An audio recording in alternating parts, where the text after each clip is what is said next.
What is at stake is more than one small country.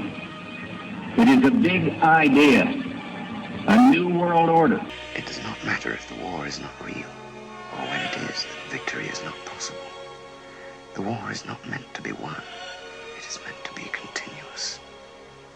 The essential act of modern warfare is the destruction of the produce of human labor. A hierarchical society is only possible on the basis of poverty and ignorance. In principle, the war effort is always planned to keep society on the brink of starvation. Mr. Trump, there's a new Bloomberg poll out that says 65% of primary voters like your proposed temporary Muslim ban. In the meantime, you turn on the television, it seems like, you know, every commentator hates the idea. The Republican elites, the Republican establishment teamed up with the Democrats, it looks like, where they're all trying to take you down. You know, Steve, that's been the story of my life, and I've done very well. I have to tell the truth. I'm a truthful person, and, you know, the establishment is foolish. These are foolish people. I watched your piece before me where you're talking about closing mosques in France. In France, right. They've closed three so far. Right, and the woman from the Daily Mail who's saying what a disastrous problem they have in UK, and all of these things, and a lot of people don't say that. You know, in London, they're talking about, oh, what Donald Trump said. Well, I have friends that say they got a lot of problems, and they don't want to be honest with their people, and it's a camouflage. No, the establishment seems to be against me, but I'll tell you who's not against me are the voters, because the people in the street, the people that you interview on the street, you know, they had one network yesterday that went out looking for people. And they wanted to find people. They couldn't find anybody against me. All the people were saying good things. We've got some people on the street we're going to talk to in just a minute after this interview, and we're going to find out how they feel about it. Oh, that's very good. I like that. Mr. Trump, I'm just hearing now that you have canceled, and tell us if this is true or not, you've canceled your visit, which was scheduled a couple of weeks ago with Prime Minister Benjamin Netanyahu. He did reject your recent comments about Muslims. Is that why you are no longer planning to visit? Well, you know, he was very much, in fact, I did a campaign ad for him. My name is Donald Trump, and I'm a big fan of Israel. And frankly, a strong prime minister is a strong Israel. And you truly have a great prime minister. In Benjamin Netanyahu, there's nobody like him. He's a winner. He's highly respected. He's highly thought of by all. And people really do have great, great respect for what's happened in Israel. So vote for Benjamin. Terrific guy, terrific leader, great for Israel. And I saw people, and I saw them on television, and I read about it on the internet. Donald Trump is doubling down with his claim that he saw Muslims in Jersey City celebrating on 9/11. At a campaign event in Columbus last night, he quoted a Washington Post article published a week after 9/11. In Jersey City, within hours of two jetliners plowing into the World Trade Center, law enforcement authorities detained and questioned a number of people who were allegedly seen celebrating the attacks and holding tailgate style. Tailgate, you know what that means? Tailgate. That means football games, Ohio State, thousands of people. Trump says the article proves he's telling the truth. But the reporter who wrote the article says, I certainly do not remember anyone saying that thousands or even hundreds of people were celebrating. That was not the case. Tuval Aviv is a counterterrorism advisor to the U.S. Congress, but was once a spy for Israel's Secret Service Mossad. He says Urban Moving was a front company for Israeli intelligence, and that some of its workers were spying illegally in the U.S. Israel has engaged in intelligence gathering in friendly countries.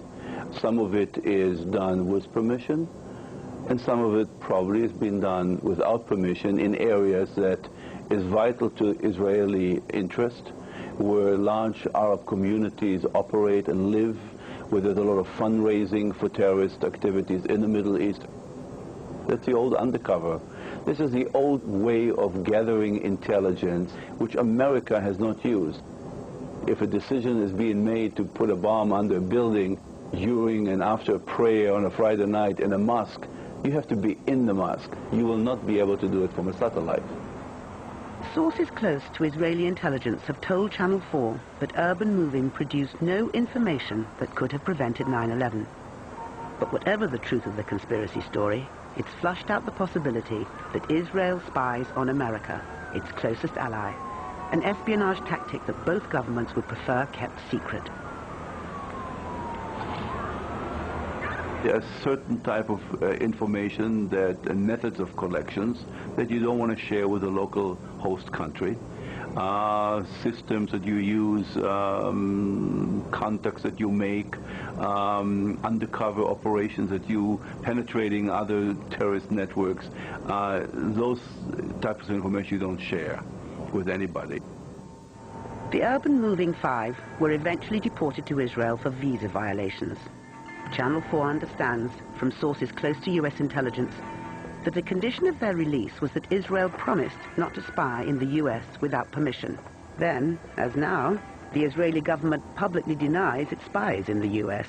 You know, in 1995, I wrote a book called Fighting Terrorism, and I said that if we don't arrest the tide of Islamic militant terrorism, militant Islamic terrorism, then the next thing that will be is not a car bomb in the World Trade Center, but a nuclear bomb. Now, it wasn't a nuclear bomb. It was a 350-ton conventional bomb. But I'm sure you don't doubt, and nobody who listens to us now doubts, that if these maniacal movements and the regimes that support them develop nuclear weapons, they will use them. And then you're talking about not the horrendous casualties. And by the way, it breaks the heart just to listen to the stories that you gave earlier. Now imagine that the horrific toll, as horrific as it is today, would pale in comparison to hundreds of thousands or millions of casualties. What is important to understand is that you have to dismantle the entire terror empire, and especially before its main practitioners, the terror states of Iran and Iraq, acquire nuclear weapons. And this, I think, has been a wake-up call from hell. It is telling us, you have the power now to act, summon the will, because the terrorists have the will to destroy America, to destroy freedom, to destroy all of America's allies and all the democracies, Israel being simply on the front line. They have the will, but they don't have the power. Netanyahu said, quote, "We're benefiting from one thing, and that is the attack on the Twin Towers and Pentagon and the American struggle in Iraq." End quote. Netanyahu then reportedly said these events, quote, "swung American public opinion in our favor."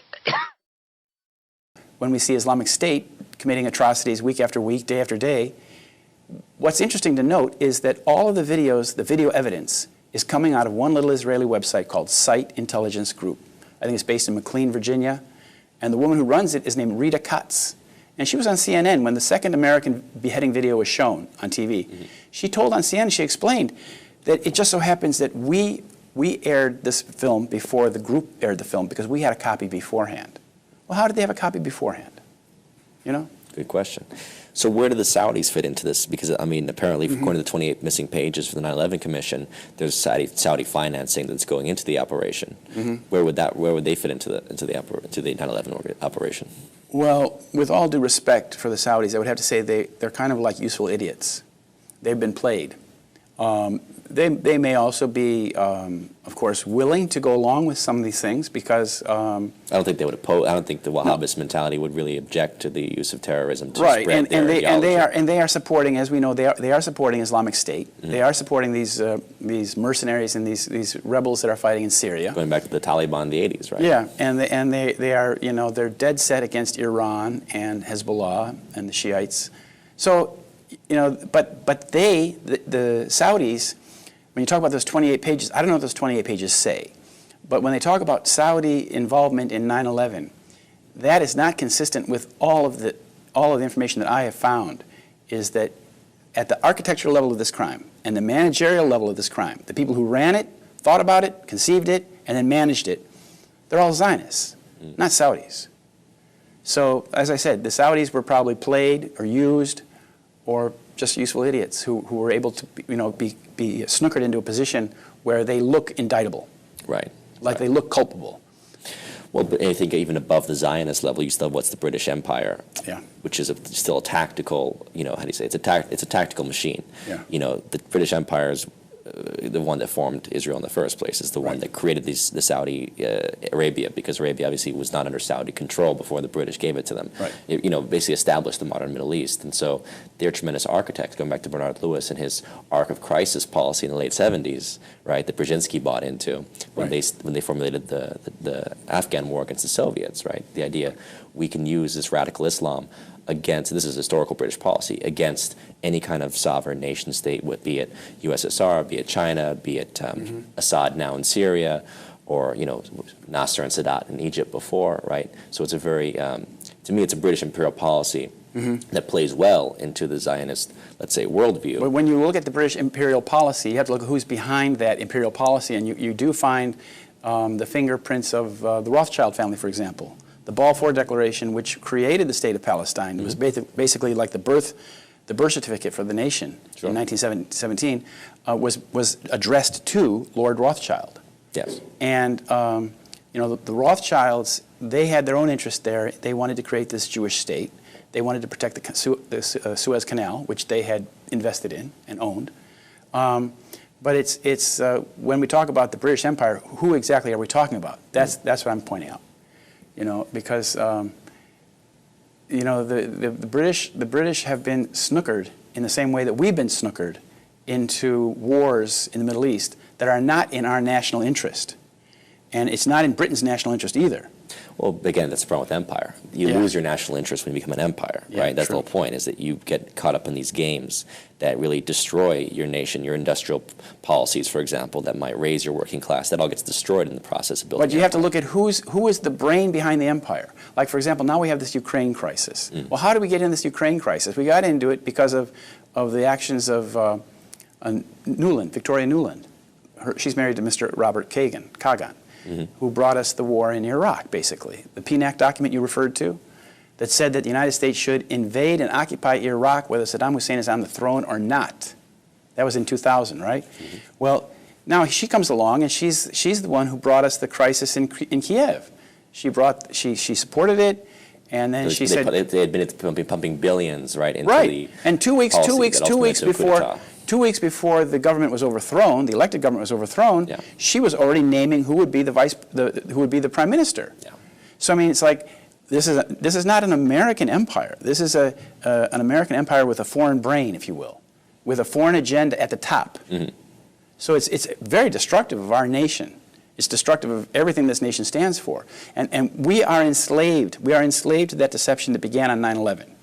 And if we don't free ourselves from the deception of 9/11, if we don't understand that this is all based on deception, then we will remain enslaved to it. And he's a good man, but I didn't want to put him under pressure. You know, he said we have a meeting, and he looks forward to the meeting and all of that, but I didn't want to put him under pressure, number one.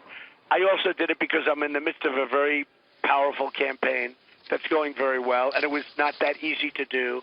So I would say lots of different reasons. I could have done it. It was semi-scheduled, but I decided I'd really focus on this. You know, I was the Grand Marshal of the Israeli Day Parade when it was a very, very tough time for Israel, and I have a lot of Israel friends and a lot of support, a lot of friends from Israel, and a tremendous amount of support from the people of Israel. And believe me, I think that the worst thing that's ever happened to Israel happens to be Barack Obama. That I can tell you. Well, so all I'm doing is postponing it, and I think that was the better alternative. That brought us low economically, morally. We went to war against a guy who had absolutely nothing to do with 9/11. It was a total pretext. It's inexplicable. And there you go to Cheney, there you go to Bush, there you go to the Jewish neocons who wanted to remake the world. Maybe I can say that because I'm Jewish, and to bring about a certain result in the Middle East. You can. Okay. I'm not really sure. I'm not really sure that you can. Go ahead. It'd be much worse if a Southern Baptist said that. But no sensible man is ever going to join your army and risk getting killed unless there's a strong reason. And that's fear. And we knew how to create it. The Bolsheviks are coming, or whichever enemy of the week it was. The Poles are coming. The Czechs are killing the Sudeten Germans, and they'll try and kill you too. Well, just look what's been done now in the name of freedom and liberty. I'm a wartime president. Yep. Look at me. Well, the wartime president, it's not a matter of if they strike, it's when. Could be next Tuesday. I've heard that from the president's lips. The fear is constant, and it's just, for instance, every child of 9 outside the United States knows that Saddam Hussein had nothing to do with Al-Qaeda and nothing to do with Osama bin Laden. As a matter of fact, the two men despised each other. Every day for months, one day it would be the vice president, the next day it would be the president, saying how Saddam Hussein, we got to get him. We got to get him because of 9/11. We got to take care of evil all over the world. Bring him back dead or alive. Now, if the people hear that from what they assume is their president, elected president, they're bound to believe it's bound to, there's some residue that stays in people's heads. They can't keep lying all that much.